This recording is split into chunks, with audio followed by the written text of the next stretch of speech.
Did you know Bermuda shares deep historical and cultural ties with the Caribbean, often overlooked in common narratives? Historically, colonial powers consistently included Bermuda as an integral part of the broader Caribbean region. Between 1616 and 1834, most enslaved individuals arrived in Bermuda from other Caribbean islands, a journey significantly shorter than from Africa. From the 1700s, Bermudians, both black and white, settled in Turks and Caicos, leading to most native islanders having Bermudian heritage. Similarly, Bermudians, both black and white, began inhabiting the Bahamas as early as 1648, establishing early connections. Post-emancipation, a mass migration of skilled workers from Jamaica and St. Kitts occurred to build Bermuda's dockyard extension. Ultimately, the majority of Bermudians, across all hues, possess direct and undeniable ties to the vibrant Caribbean.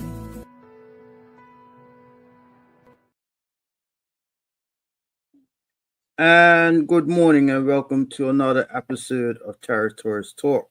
Territories Talk was originally founded in 2018 with MPs from 3 different islands: Kenneth Bryan from the Cayman Islands, Akira Missick of Turks and Caicos Island, and myself, Chris Famous of Bermuda. We started a radio show that in 2021 migrated into an online show with Shayna Smith Archer of the beautiful Virgin Islands, Eden Hurlston of the Cayman Islands, and once again myself. We've now added Speaker Shirley Osborne of Montserrat. The purpose of Territories Talk is to educate persons about the smaller, often overlooked islands of Bermuda, the beautiful Virgin Islands, Cayman Islands, Montserrat, Turks and Caicos, and Anguilla, which constitute the Atlantic and Caribbean British Overseas Territories, which is a nice word for British colonies. Often in the media, unless there's a major disaster, the Caribbean doesn't get to the media, so we have to tell our own stories. So today we are going to be talking about Bermuda's historic connection to the Caribbean, because Bermuda is so far north, persons in the Caribbean forget that we're part of the Caribbean, and people in Bermuda forget that, or have been indoctrinated that we are not part of the Caribbean. So today I want to bring in someone I consider, well, it's my cousin, for full transparency, someone I consider a friend, a mentor, and someone who has an impeccable resume to tell the truth about Bermuda's historic context. And without further ado, I bring in the Honorable Walter H. Roban. Good evening. Good morning. I'm not sure which part of the world yet. Good evening, good morning, good night. Okay. Well, I see light behind you, Brother Chris. Happy to be here with Territories Talk once again. So tell us, and for those who don't know, tell us, who is Walter H. Roban in 5 minutes or less, 5 seconds or less. Walter H. Roban is a proud Bermudian with obviously somebody who was once a representative and leader of Bermuda. I retired from active politics earlier this year, but I'm also somebody who has, through my career, been very passionate about Bermuda's connections with the world, but also particularly with the Caribbean, of which I share ancestry with, but also do many Bermudians. So the Caribbean has always been a very much a topic of my attention and interest, academically, personally, culturally, and certainly as I see myself as living in an island that is part of the Caribbean family. So that's in a nutshell is Walter Roban, and I'm happy to be here to talk about those connections with your listening audience and yourself. Yes, thank you for that. Yeah, it's important for us as people of the Caribbean, right, or Caribbean descent, whatever way they want to classify us, to tell our own stories, because for 400 plus years, people of non-Caribbean descent, let's just be frank, European descent, have been attempting to define who we are to us, right? They're trying to tell us, oh, they had no issue bringing people from the Caribbean to work their plantations and build their houses and sail their ships. But then they tell us, our ancestors, well, you're not part of the Caribbean. You should have nothing to do with those people, and those people are backwards. Meanwhile, they themselves are going down there and investing tons of money into the Caribbean, and we will talk about some of the investments as we go along today. But it's hypocritical, and we can't expect the hunter to tell the story about the lions. The lions have to tell their own stories, and this is where we are today. And I just want to give a shout out to our media partners, Cayman Mall Road in Cayman Islands, Cayman Mall TV in Cayman Islands, CBN Radio and TV in the Virgin Islands, uh, Channel 82 here in Bermuda, and Radio Turks and Caicos Island in Turks and Caicos Island, right? So it's as important as telling our own story is getting our story out there, because through these media partners, we're able to not just tell Bermuda's story, but the story of the entire Caribbean to other islands. Because the other thing is that the slave masters used to use divide and conquer and try to tell us that this island's better than that island, then they'll go to that island and say the same thing and cause division amongst us, right? So we have to tell our own stories amongst ourselves. So yes, that's where we're at today, sir. Well, I think that's a very good sort of explanation of very much has been the situation for many, many years. But there are some facts that I think people just need to embrace. And, one gets to a point in their life where you're just being straight up. You may want at points to be diplomatic, but they're just some facts. One is Bermuda is a part of the Caribbean family. And that connection does not just stand with one sociological group, one racial group in Bermuda. That connection is a part of every strata of Bermuda's society, from those who were descendants of the original European settlers or English settlers in the 1600s, and ongoing populations that have come to Bermuda as settlement. That connection stems through every strata of Bermuda society up to this very day. And also, the Caribbean has also been a great place of opportunity for Bermuda, and vice versa. Caribbean has connected the islands that we are part of, have been a part of our ongoing journey as a country, because there were opportunities here and Bermudians found opportunities there. So there has been an ongoing connection since the beginning of settlement between the people of Bermuda and our family islands to the south, particularly the British West Indies. So you want to call them that, the former British West Indies, now those islands that are a part of the CARICOM family and others, but in principally those islands. So those are facts, and people can talk how they want about it, but the facts don't lie. You should not, you may have an opinion, but the facts should not be disputed, and those are the facts. All right, so let's go to a map, because what happens sometimes, people don't believe us melanated people unless it's in a map or something, right? So what we have here, I have no cursor on the screen, but what we have here is showing the route that enslaved persons were taken from Africa to the Americas. So you had some that went down to Brazil, some that went directly to the Caribbean, some that went to America. What people don't know is that the majority of enslaved persons out of Africa didn't go to America.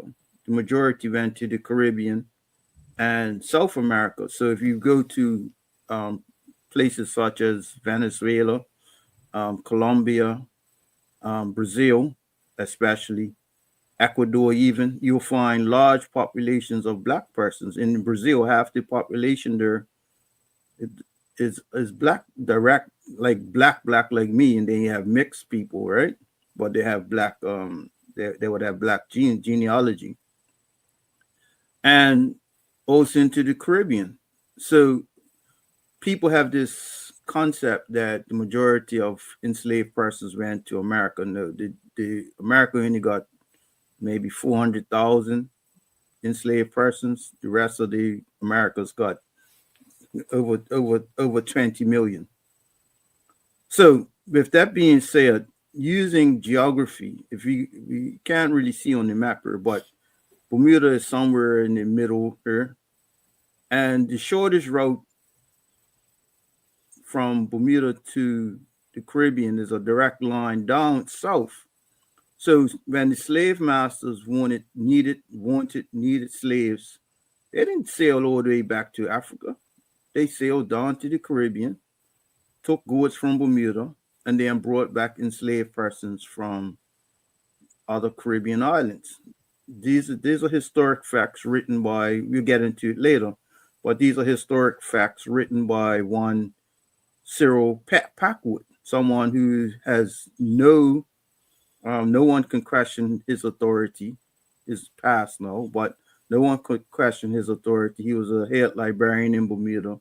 He did multiple researches on Bermuda's history. He wrote a book called Chained on the Rock. So this is what we know. Anything you want to add, Honorable Roban? Yes, couple points. The map that you have put up for everybody to see is a description of the route, as you said, of what was the slave passage, the Middle Passage from Africa into the Americas. And as you said, you're correct. The significant majority of slaves that were captured from Africa were deposited into South America and the Caribbean. The United States, so we can separate North America from the Southern and Central America pieces, did not get the lion's share, even though one might, because of media and even certain types of versions of stories, you might think that's the case, and even because of the significant influence the United States has had on Bermuda, particularly in the 20th century, you would be perhaps led to believe that. And even when you discuss sort of African American history, you get that impression. But the reality is that most of those Africans went into the Caribbean and South America. And as you talked about Brazil has the largest African population outside of the continent of Africa. The one country. It is the largest African population outside of the continent. Approximately how many would you say Africans or descendants of Africa are in Brazil? Yeah. Well, when you look at it from the outside and the different permutations of people of ethnic groups, and in Brazil, they separate people out in a different way than we do in our part of the world. Certainly the majority, if they're like plus 200 million people population of Brazil, which includes the variety of ethnic groups, including indigenous people, more than 50% of those persons, if you want to be, and not be conservative, but be very loose with your interpretation, more than 50% of those people are of African descent and can trace their ancestry back to Africa. And let's be also clear some other historical facts. Slavery was abolished in Brazil in 1888 or so, around the 1880s. So it was 50 years after slavery was abolished in the British Empire. So there are people who have a lot of stronger connection with Africa. In fact, what you find in Brazil is that there are people who know their families in West Africa, who are perhaps of Yoruba extraction, or even Angolan extraction from Angola and those parts where slaves were extracted from. And they know their families, and there's actually a connection, because 1888 to 2025 is not a long time, but people still have those connections with their African families and African communities in different parts of Africa. So that is a reality. And as one would, perhaps, if one hasn't learned the history extensively, it was called the triangle route of trade. So slaves from Africa were taken to South America and the Caribbean. Goods were then loaded on those ships and taken to Europe.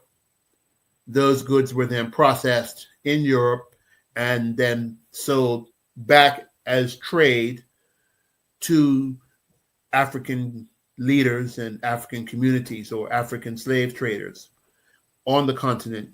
And then the cycle continued.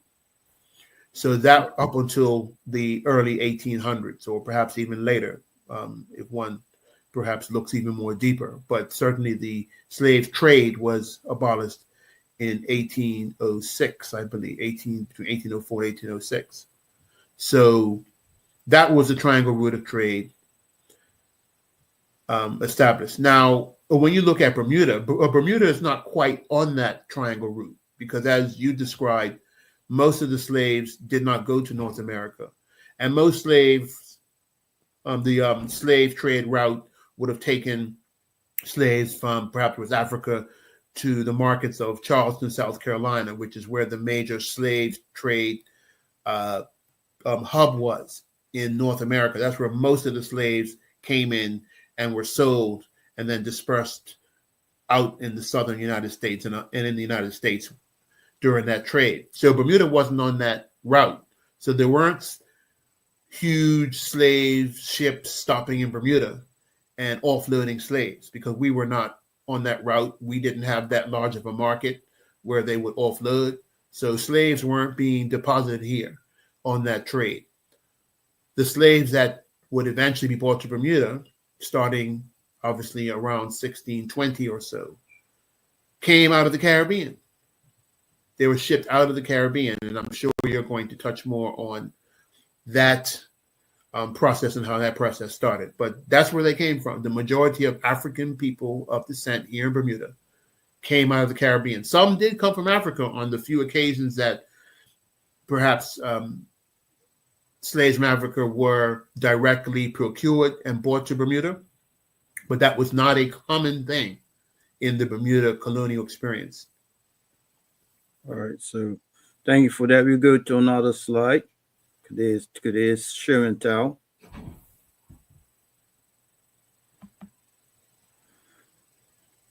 You mind reading that for me, sir? Yes. Enslaved Africans in the English colony of the Bahamas. In the mid-1600s, Puritans from Bermuda, seeking religious freedom, immigrated to the Bahamas and brought with them African slaves. Soon after the migration of the Puritans, Bermudian authorities banished to the Bahamas their less desirable whites, free persons of color, and rebellious slaves. So a little bit about this picture. In the Bahamas, in Nassau, there's a street called Bay Street. And on Bay Street, there's a museum called Pompey House. Pompey House is basically the museum of the Bahamas, National Museum of the Bahamas. So on a trip that I was there, I took a day and visited this museum. And never been there before, never seen pictures of there before. And as I'm walking around, I saw a word that caught my eye, which was Bermuda, right? And so I took this picture. So no, it's not AI. It's an actual picture of in a museum in the Bahamas.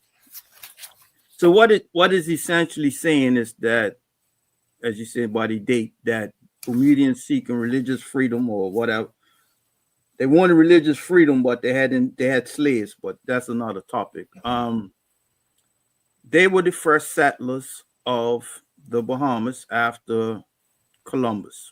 Post Columbus, they were the first settlers. So what a lot of people don't know is that in a island called Eleuthera is where the first whites and blacks came to the Bahamas. So if you go to Eleuthera, I'll bring up a map of the Bahamas. If you go to Eleuthera, uh, then this is the Bahamas, right? Eleuthera is to where the word Bahamas is. You would see just under there, you see our name Eleuthera.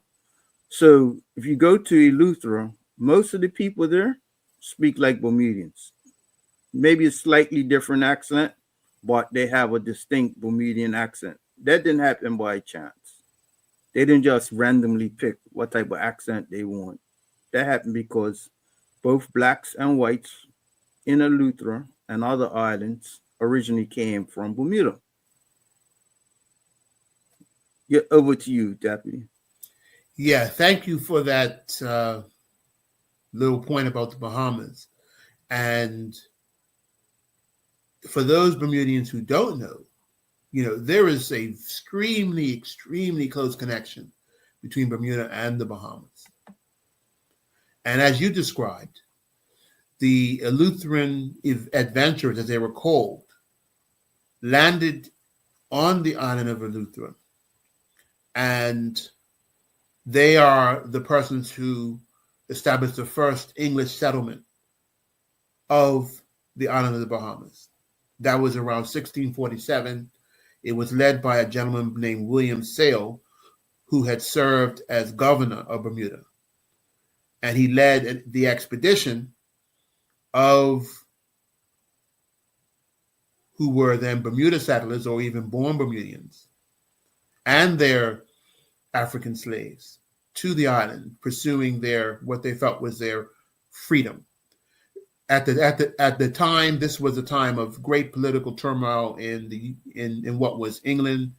There was the dispute between the Puritans and the Royalists, and Bermuda being a British colony. Clearly, its leadership was loyal to the crown, and there was a dispute between those who lived here between who was supporting the Royalists and who was supporting the Puritans, who were led by the one Oliver Cromwell. Just a bit of English history for you. But it was those persons left Bermuda to continue to live the life that they wished and found themselves in Eleuthera. And of course, people will know that there's a road called Sale Road in Smith's Parish that's named after William Sale. And so a little more about Eleuthera and its Bermuda connection. Having, like yourself, traveled to the Bahamas, I had the opportunity to go to Eleuthera and also to a place called, there's a small community in Eleuthera that is fairly isolated. It's a small town, township or area of the Bahamas on Eleuthera. And if you yourself come into contact with those persons and hear them speak, and you were to close your eyes, you will believe you're talking to a Bermudian. And this is something that I'm not telling you out of a secondhand. I've seen it on, documentaries and on television, but I experienced it for myself. And when you close your eyes, you hear Bermudians talking. You can hear the Bermudian inflections and pronunciations and dialect in how they speak.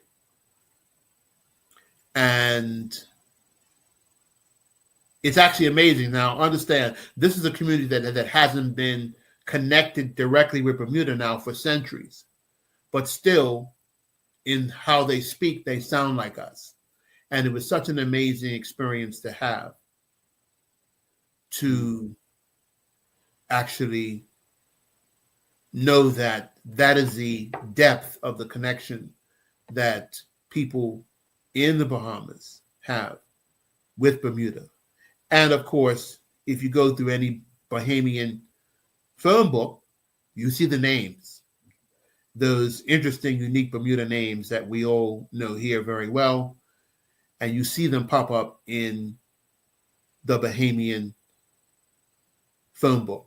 So there is such a strong connection between these islands that we live in, Bermuda and the Bahamas, that go back to the very beginning of settlement of both those islands. All right, so now we're going to move on to another set of islands.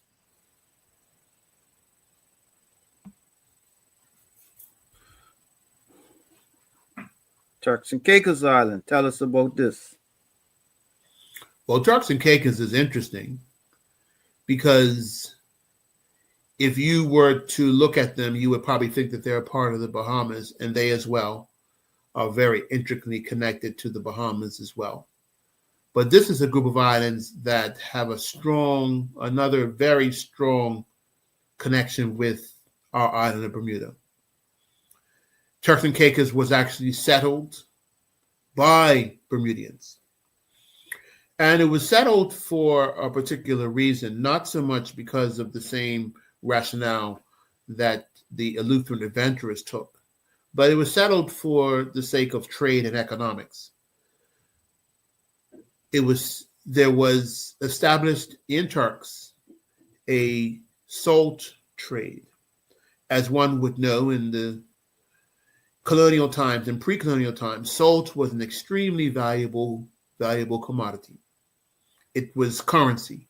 It was just like oil is today globally as a commodity. And so salt was king. Salt was cash. Salt meant wealth.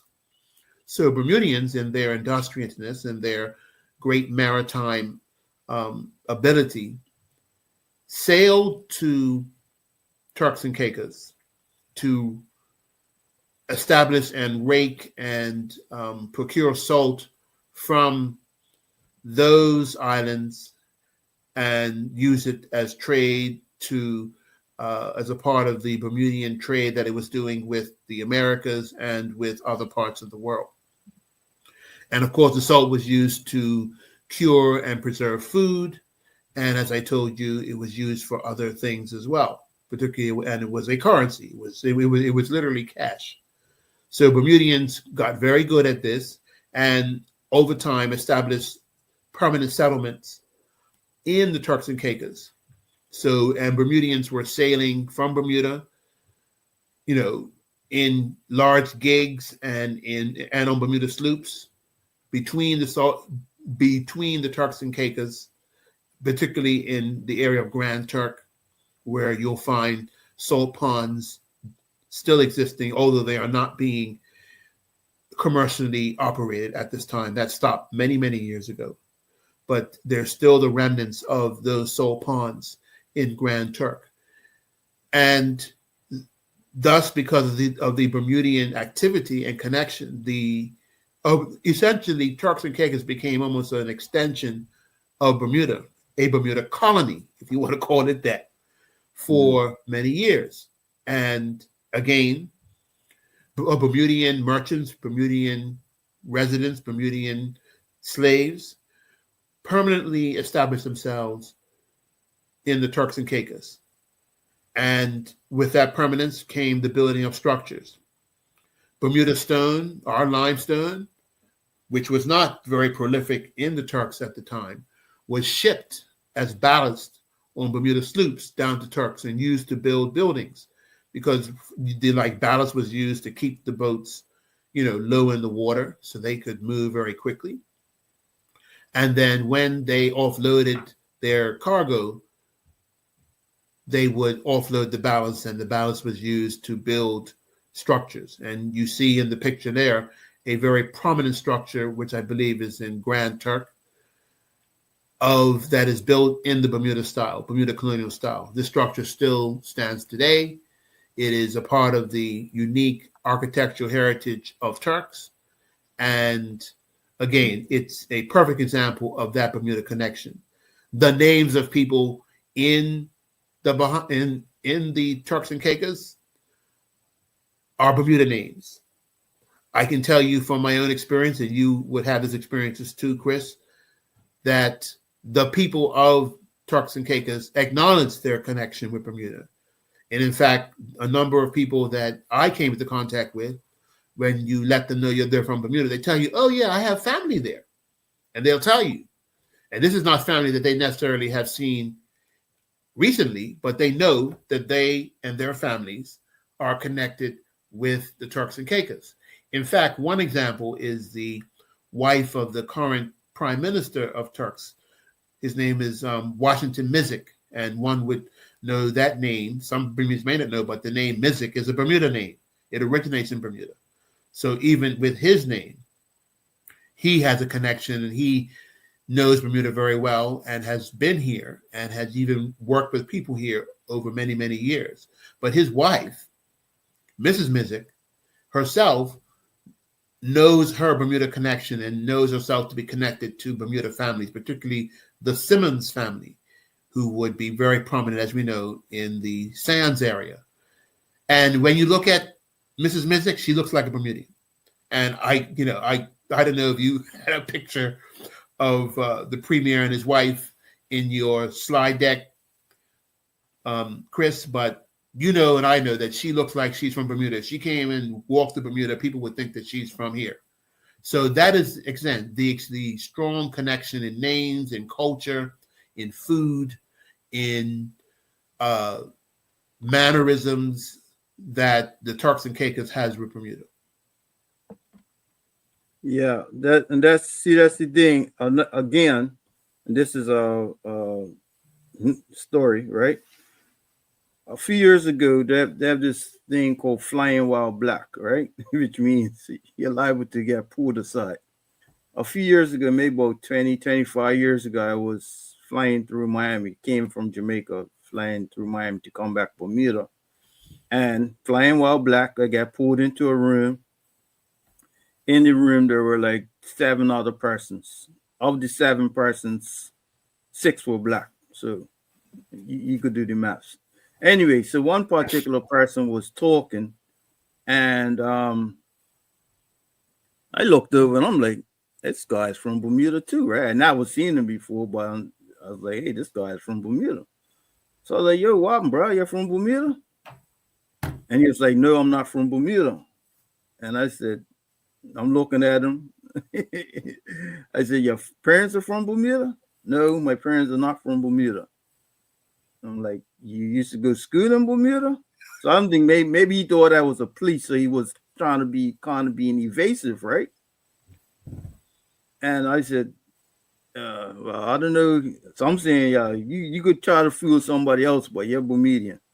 And he says, no, I'm from Turks and Caicos. And then he explained to me the connection, or part of the connection of Turks and Caicos to Bermuda. And I was like totally shocked. So this was before the internet. So before you could Google everything, right? So I said that in the sense to say, here you have 2 persons of color, both pulled over by the U.S. Customs. Both sound the same, but from 2 completely different island groups. They could only happen one way, right? Because there's got to be connectivity somewhere along the line. And as you said, when you go to Turks and Caicos, especially the older Turks and Caicos Islanders, they have the same surnames as us. Butterfields, the Aswoods, the Friths, you name it, the Durhams, the as you said, the premier is a Mizik, right? The first woman elected in Bermuda was Miss Morrow Mizik, right? That's where the name comes from. So that's a slave name. Well, all our names are slave names. But the point I'm getting at is that his mother's family is the Durhams, right? Or come from the Durham tribe. 90% of the MPs in Turks and Caicos, the family comes from Bermuda. we had a delegation of union representatives came from the Caribbean. Um, One was named Turks and Caicos. One was named Tolbert, right? The other one was named Swan. You can't get any more Bermudian names than that, right? They Nope. probably got more Bermudian names than you and I. Nope. Yep. Yep. Yeah. So yeah, but and at one point, our national hero, Mary Prince, Yes. she Of was course. taken the first time she was taken from Bermuda. I think. Well, she left her Bermuda, was taken from Bermuda by the Darrow family and taken to Turks and Caicos Island. Right. I Yep. have a picture of her or the place where she supposedly lived. But she was Yep. taken from Bermuda to Turks and Caicos Island to rake the soap. Her mother and her sister were taken under to rake the soap. So that shows the historical tie-in Yep.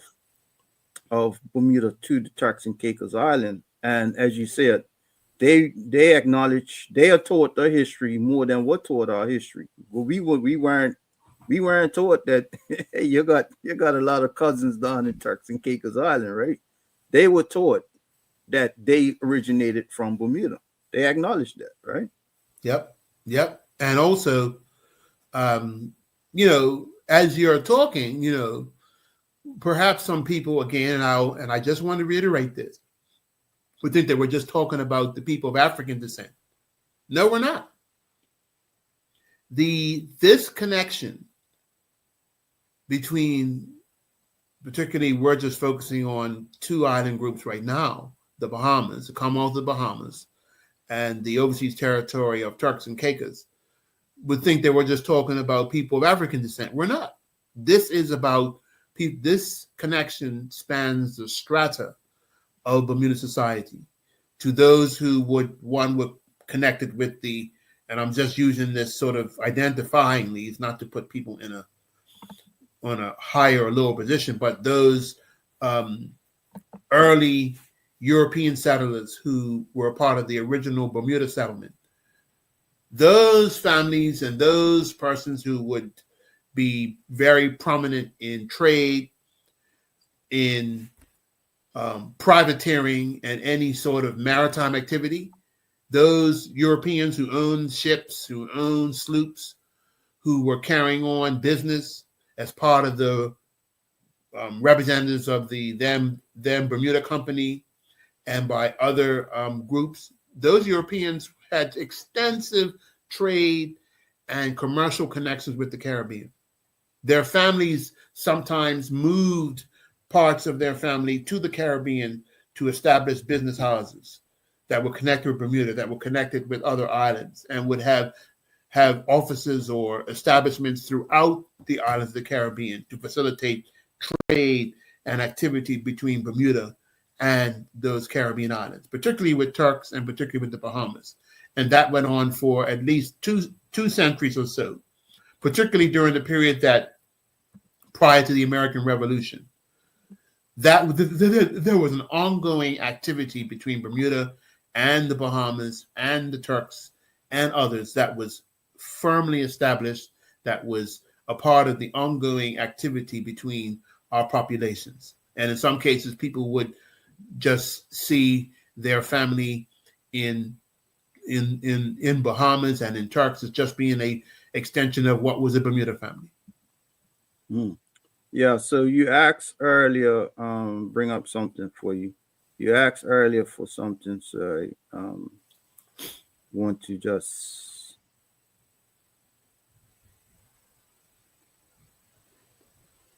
There you go. That's Premier Missick and his wife, Miss. Yes. Yeah, as you said, her maiden name is Simmons. Simmons, that's right. Mm-hmm. So any Bermudian looking at that picture, when you look at her, you probably would identify her with somebody on our island. Because when I saw her, I saw a Bermudian woman. And as I said, when you speak to Mrs. Missick, she speaks very normally, naturally, with pride. And if she hasn't been to Bermuda and she wants to come to Bermuda, of her connections with Bermuda. She speaks of it like she knows it, as a part of her very soul. Mhm. And so that's the strength of the connection.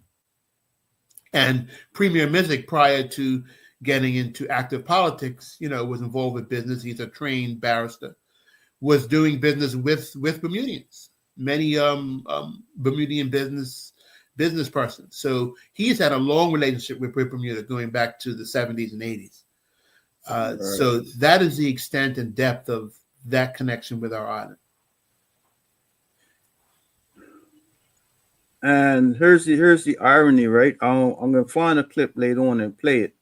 But if you listen to Premier Mizik, his accent is very Bermudian, and he sounds awfully a lot like the former Minister of Finance, Bob Richards, right? So here's the tie-in. Honorable Bob Richards' mother was a Lightborn, if I'm not mistaken, or related to the Lightborns. And we know one of the prominent feminists that were in Bermuda and were in Turks and Caicos was the Lightborn family. So yes, you could do the maps, right? Yeah, right. And that's both sides that's the African Lightborns and the European Lightborns have a strong historical connection with the Turks, as does the Aswood family, the European Aswoods in Bermuda, and the African Aswoods in Bermuda. Those families in particular, and the Aswood family, will tell you, the older Black members who I used to meet years ago of the Aswood family would tell you, we are connected with the Turks and Caicos. Saunders is another name that's common in Bermuda, which is also connected with the Turks and Caicos.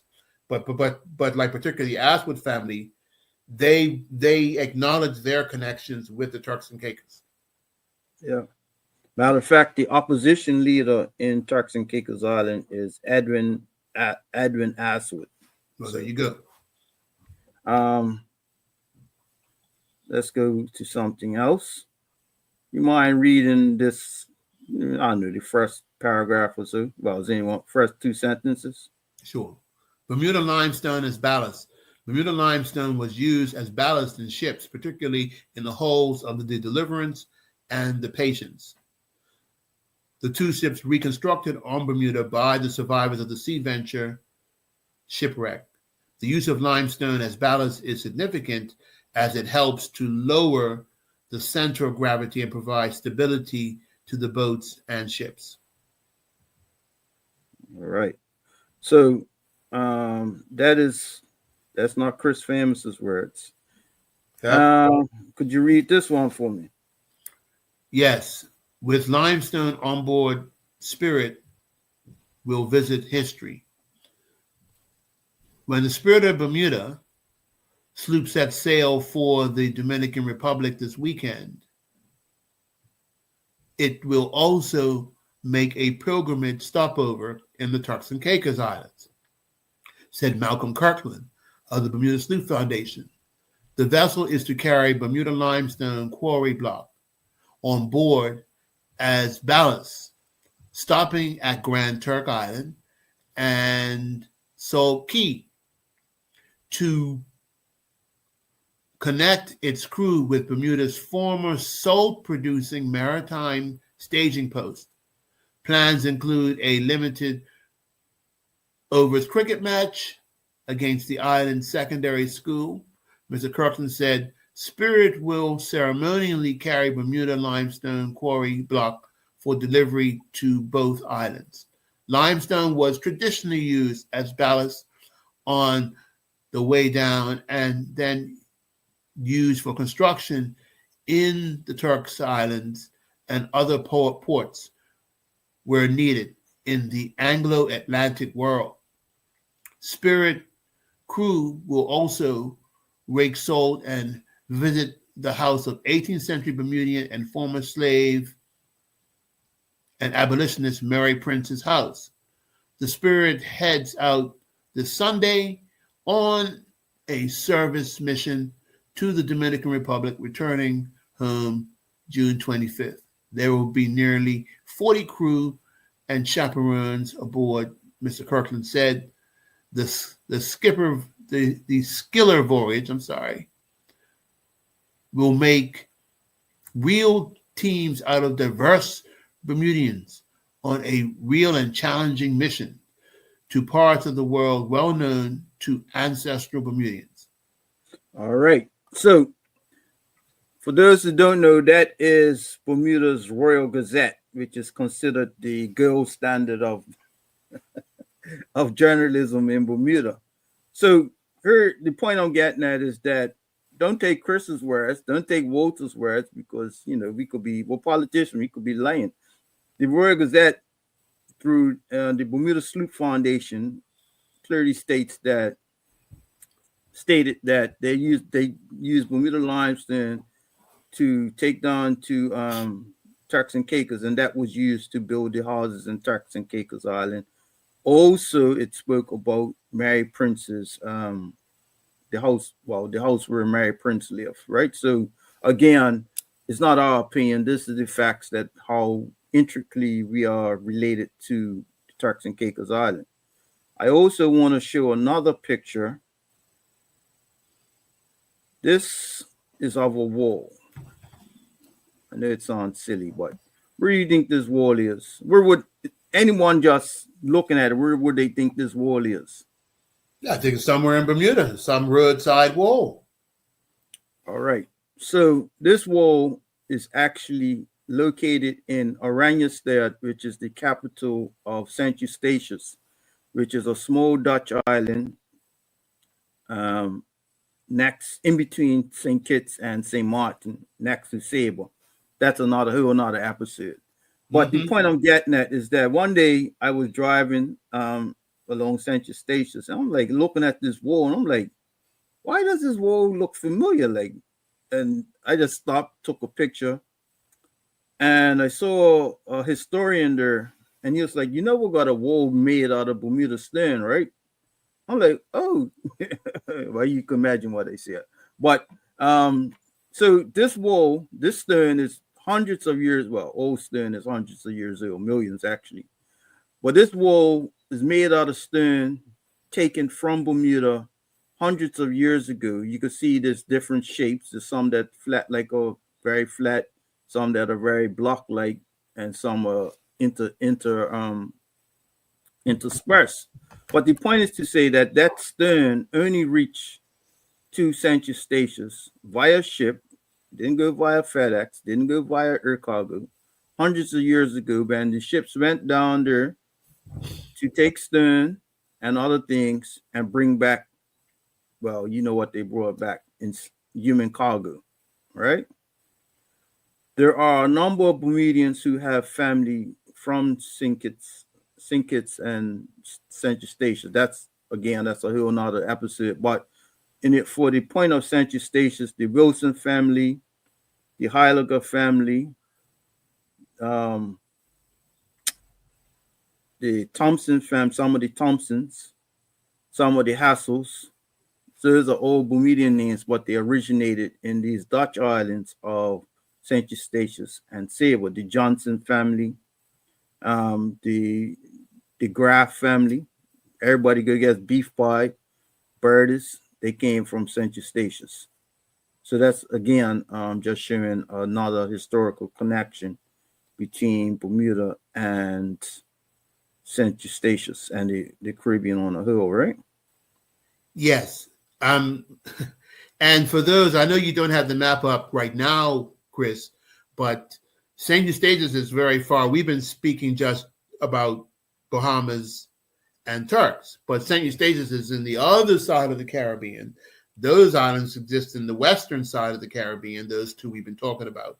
St. Eustatius is in the eastern side of the Caribbean, so far from what we've been talking about. But people should appreciate, why would there be Bermuda stone in St. Eustatius? Well, that speaks to the extent of the Bermuda maritime trade and activity in the Caribbean itself during that time, during the maritime period from the 1600s to the 1800s. That is how extensive it was.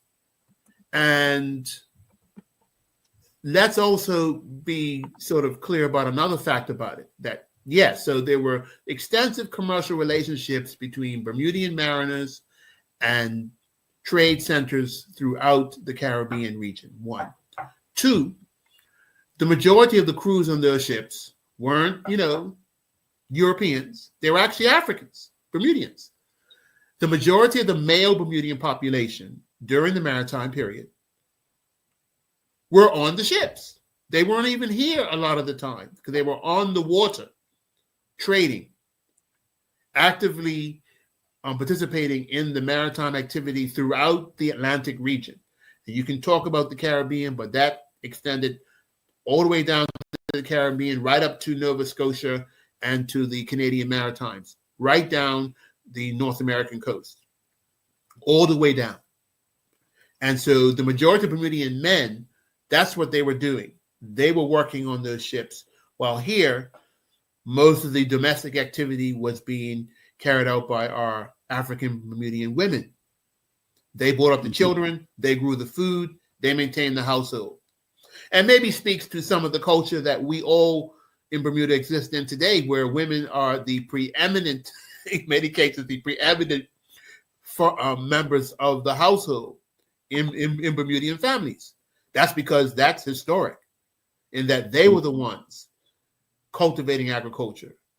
They were the ones maintaining their homes and obviously also working for their slave masters, but also bringing up their families and overall running society. As the men, most of the men during that period were on the water. Yeah, so here's a map showing where St. Eustatius is, right? Yep. It's spelled S-I-N-T because that's the Dutch spelling for it. It's not an English island. Yeah. But that is the extent of the Bermuda trading network, the Bermuda trading activity, the Bermuda maritime activity. And again, Black Bermudians in particular, African Bermudians, were essential piece and part of that actual activity. And let me also state another point as well. One would say, well, most of those ships were captained by Europeans. Well, a lot of them were, but there were also African captains. There were also Black Bermudian captains, Black Bermudian first mates, because of the extensive experience that Black Bermudians had in the maritime space.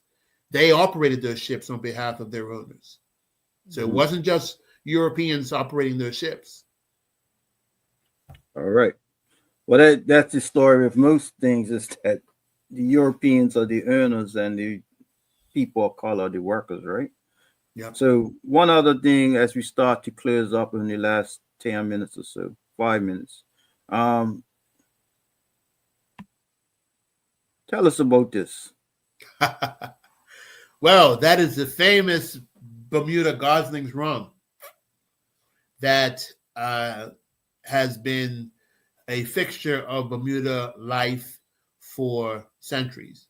The Gosling rum was, I believe, established in the early 1800s by the Gosling family and is a product that has been, connected with the Bermuda image. It's, the chief ingredient in the Dark and Stormy, which is a Bermuda originated drink. You may hear about it around the world, but guess what? And they may even use other rums, but the original Dark and Stormy and also another drink called the Yellowbird are Bermuda originated drinks. Now, what's the story of this particular interesting elixir, if I can call it that? Well, its basic ingredient comes from sugar. And as we know, sugar was a crop that was grown in the colonial period of the Caribbean and contributed to the Caribbean being one of the wealthiest regions in the world when it came to wealth, because sugar, like salt, was a very prized commodity, and whether it be in Hispaniola, Haiti and Dominican Republic, Barbados, Jamaica, and other islands, Martinique, Guadeloupe, and others in the Eastern Caribbean, other slave societies, Trinidad, if you want to go that far, were all places where sugar was cultivated. So a byproduct of the cultivation of sugar and the processing of it is a thing called molasses, this dark product. So it's that molasses which is used as a basis for many rums. Some rums are dark, some rums are light. This is a dark rum. So the molasses that came from the production of sugar in the Caribbean would have been bought by the Gosling family and used to make this very famous Bermuda rum. So the Gosling family, as a merchant family that's been in Bermuda since the 1600s and early until like 1700s, and still exists today, as we all know, and sells their rum not only in Bermuda, but sells it around the world. The basis of their building their own merchant and wealth success as a family was in trading with the Caribbean originally. So that the basic element of that rum came from Caribbean plantations that were worked by African slaves, picked up by Bermuda ships that were the crew were a Black Bermudian crew, brought to Bermuda and processed and traded by the Gosling family. So that rum is a symbol of the very Caribbean connective experience that Bermuda is a part of. You're right. So as many of the detractors like to say, oh,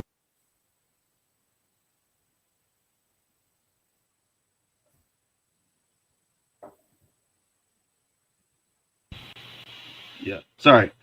A lot of the detractors like to always say Bermuda wasn't a plantation. We didn't have bad slavery here. We had good slavery, right? So again, the question is, so where did that sugar cane come from? Where did that molasses come from? It didn't come from England. It didn't come from America. And it wasn't grown here. It didn't come from Amazon. It came from the Caribbean, right? Back to the Gosling's rum. The same historian, Walter Hellebrand in St. Eustatius, when I took him a bottle of rum, and he saw the word Goslings, and he's like, you know, this name is a Dutch name, and some of these people originated from St. Eustatius, right? I said no, and they said he showed me a coin. It was called a Gosling coin, right? And he was like, the original Dutch name was Gosling, but as people moved to English islands, they changed the name to a more English sounding name. So I'm not saying that these Goslings came from there, but some Goslings came from St. Eustatius or via the Dutch Caribbean for sure. So the next time you have a dark and stormy, right? Not you, because you don't drink. But the next time comedians have a dark and stormy, just remember it started with the Caribbean. So as we start to wrap up, Honorable Roban, I want to thank you for this first, as they say in cricket, the opening bat of Bermuda's connections with the Caribbean. We have a lot more to talk about islands such as Jamaica, Barbados, St. Kitts, St. Vincent. Almost every island we have historic connections with. But it was important to establish that Bermudian, the African persons of African descent, we originally came from the Caribbean. We didn't come directly from Africa.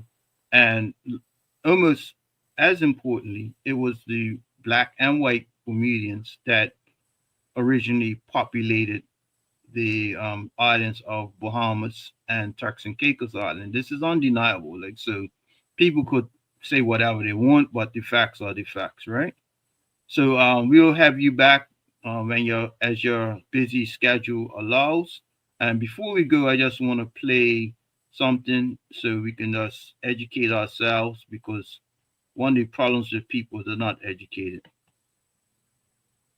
Presenting the leaders of the British Overseas Territories, the Honourable Cora Richardson Hodge, Premier of Anguilla, the Honourable David Burt, J.P. M.P., Premier of Bermuda, the Honourable Andre Ebanks, Premier of the Cayman Islands. Like and subscribe to our Leaders of British Overseas Territories, Honourable Natalio Wheatley, Virgin Islands, Honorable Reuben Meade, Montserrat. Honorable Washington Missick, Turks and Caicos Islands. Yeah, we'll get into that another time, but it's always good to show how connected we are. So again, I thank you and look forward to part 2 when we discuss Bermuda's connections with other islands. Thank you Thank you once very again. much for having me. And once again, a shout out to my co-host, Shana Smith Archer of the beautiful Virgin Islands, Speaker Shirley Osborne of Montserrat. I want to shout out to Billy in the Cayman Islands who gave me the concept to pursue this task, right? I also have someone chimed in, not was it Tottenham Forest supporter. Deal family, popular name in Turks and Caicos. Okay, yes. All right, Mr. Deal. And again, a shout out to our media partners, Cayman Mall Road in Cayman Islands, CBN Radio in the Virgin Islands, Channel 82 in Bermuda.